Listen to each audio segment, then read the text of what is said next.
এবং আমরা প্রশাসনের সঙ্গে আলাপ করি এবং প্রশাসনের আমরা দাবি 24 ঘন্টার ভিতরে আসামিকে গ্রেপ্তার করতে হবে, এই দাবি আমরা প্রশাসনের কাছে রাখি।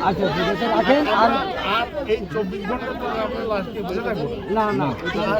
পুলিশ যথেষ্ট তৎপর আছে, আমি যতটুকু জানি গতকাল রাত্রে পুলিশ শূন্য হয়ে খুঁজেছে এবং আমার কথা শুনুন, এক একজন এক এক রকমের মিথ্যা বক্তব্য দিতে পারে, মিথ্যা তথ্য দিতে পারে, কিন্তু আমরা যেটা দেখেছি পুলিশ কয়েক জায়গায় রেড দিয়েছে এবং কয়েক বাড়িতে রেড দিয়েছে।